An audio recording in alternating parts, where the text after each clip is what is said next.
Hey guys, it's Drunken Phoenix here. Welcome back to my channel. Once again, like I said in another video, please ignore my hair right now. I'm having a bad hair day. It is not doing what I want it to do at the moment. But I wanted to go over these tweets from Arslan that he tweeted a few days ago. So just for some context, Arslan and Knee, like the top two best Tekken players in the world, they have been very vocal for the past few months expressing their dissatisfaction with Tekken 8. And that's not to say that they don't like the game or the series, but they feel like they have stated in the past that they feel like it's not fun, or that, you know, the aggressiveness is way too much. There's no type of defense. And they made a lot, as well as talking about the balance of the game. And they said a lot of the things that they said I felt were pretty valid. I also agree that the heat system is really overpowering, as well as the balance of the game and just the overall aggressiveness. But what's really interesting is that, you know, in the past week or two, both Arslan and Knee have expressed on Twitter their dissatisfaction with the game. Like, they've been saying this throughout the whole lifespan of Tekken 8, but they actually put like their thoughts like clearly on Twitter, like as of like a couple of weeks ago. So where everybody can read it, everybody can see what they're saying, and really have like, I guess, some kind of document of this. And what I find really interesting is that both of them, shortly after revealing their thoughts about not being satisfied with Tekken 8, they come out with these tweets pretty much retracting everything they said. Knee, his tweet, so my last video was actually about Knee's thoughts, saying that Tekken 8 is not fun. And then since that video, he has actually kind of retracted that, saying it is fun, and that, you know, maybe he just needs to adapt and be careful with what he says. And here, as you guys can see on my screen, this is Arslan kind of retracting some of his thoughts of a lot of the criticisms he had about the game. So I'll start with the first one. It says, "OMG, I'm having so much fun with Tekken 8 now. Just don't change anything. Just won a small tournament. So excited to win some big tournaments. Just wait, y'all." Let me go to the next one before I say what I'm thinking. Then he says, "When I stopped thinking I was the best player and started enjoying the game as a newbie, everything changed. Embracing this mindset has helped me improve and truly enjoy playing. I know it's challenging, but it's the way forward." So to me, from reading these tweets, although, you know, I think, you know, mental strength as well as just having a good mind while playing the game, I think that's really valuable. It almost seems, and I could be wrong, I don't know this for sure, but it almost feels as if maybe they've gotten a call from their sponsors or Bandai Namco or something. Somebody must have called them and had to say, "Hey, like, you can't say this about our game. We paying you, So, which I think, if that is the case, which I don't know for sure, but if that is the case, I think it's very unfortunate. I mean, I can't get mad at it, because that's how these guys pay their bills. I mean, at the end of the day, this is just a video game, and don't Arslan and Knee, don't lose your money or your bag because people not happy with the game. Don't let us get you in trouble now. I mean, I get it. I get why they would retract their statements if this is the case. Because at the end of the day, Drunken Phoenix don't got no money to pay your bills or to buy your groceries or nothing. So, do what you gotta do. But regardless of that, it's still kind of, disappointing that people don't seem to be able to express their opinions anymore without getting some kind of backlash. And I guess that's inevitable. Everyone's not going to agree with you. There's always going to be somebody offended at everything you said. If you don't agree, try making a YouTube channel. But I think when it affects you monetarily, like your opinions, especially something harmless like a video game, it's just like, I don't know, I just find it kind of shameful, like that society has gotten like this. But I guess that's to be expected. But anyway, so I want to go over what I think about these tweets themselves. So for the first one, the one at the bottom that says, "OMG, man, having so much fun now," don't change anything, just win a small tournament. I don't. This tweet at the bottom sounds very sarcastic to me. Like he just like, does he even talk like this? Does he like say OMG, I'm having so much fun? Like, does that even sound like Arslan Ash? And then he says, don't change anything, just won a small tournament.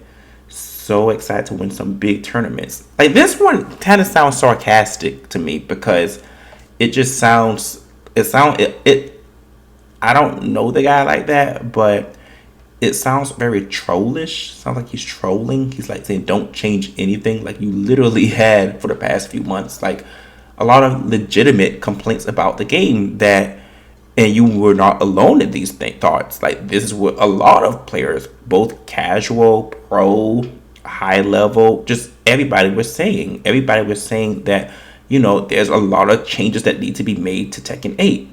And now that you just won a small tournament, you're satisfied with the game and having fun and don't want them to change anything. It's hard for me to take that seriously.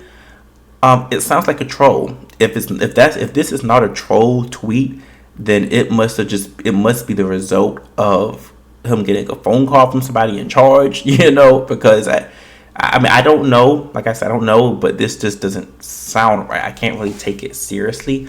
But the one on the top, so when I start thinking about the best player in the world, so this one sounds a little bit more legitimate, and I think this one, like I said, I don't know if he had to retract his statement because of like a sponsorship deal or something, or if this is his true thoughts. I could take it a little bit more seriously because I think there's like a meaningful message behind it. Nothing is going to stay the same, and you do have to know how to adapt to change and know how to embrace change, whether they may be good changes or not good changes. So I can see that message, and I think that even applies to video games. But let's be real, Tekken 8 has some big problems right now. You know what I'm saying? I mean, it's the problems that Tekken 8, did I say 7? Tekken 8, I mean. Tekken 8, the aggressiveness is still way too much, man. Like, it's like a lot of characters play very similarly, and the characters that were already, aggressive style characters, it's like they are disproportionately affected in the positive. Like, characters like Dragunov, Lars, Nina, like just aggressive characters who already have a lot of plus frames and annoying strings. It's just like they are too overpowering. The chip damage, like at this point I was thinking they should keep it. At this point I'm just like, just take the whole shit out. Like, I don't think we need it at all because there's already a lot going on. And then the heat system, and then how you can't really punish heat engagers like that unless they whiff, and then just the frame advantages, and then just them being able to just throw them out like that out of nowhere, and then them taking a lot of damage. Like, it's the game, I mean, I get it.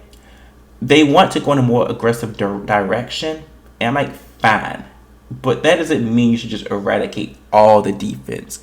And I think it's just so obvious that this game is really busted right now and needs some help, to where I just don't know this top tweet. I just don't know how genuine Arslan Ash is being with it, because it's like I think it's valid. Like, a lot of times in life we do need to change our mindset, and that can sometimes help us be more successful. But come on, like this is Tekken we're talking about, and the game is busted. There's obvious problems, and there is we shouldn't have to settle for this. You know what I'm saying? And I think also because it feels like the creators or the developers, it's like they don't care about like the fan base anymore, like the loyal fans anymore. It's because I was surprised to know that when I learned that you are not able to lab Eddie Gordo like in the replay section unless you buy him. That's when I was like, okay, something's up with this company. Like, and I've had my own reservations about the game and my own thoughts and stuff, things I didn't like, I thought was questionable. But that is when I was like, okay, there's a real scumbag mentality behind a lot of these changes and a lot of these practices, these business practices. You know what I'm saying?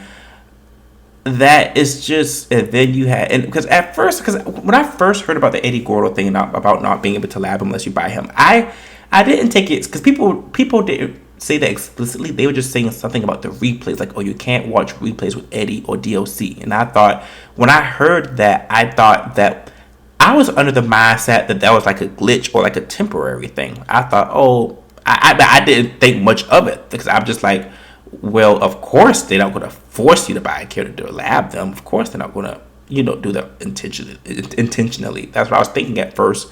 But then it was brought to my attention that no, this is not nothing temporary. This is not a glitch. This is literally an intentional scumbag practice that they are implementing. They are, in order to lab Eddie Gordo in the replay section, to see your rematches against Eddie Gordo, you have to buy him, apparently.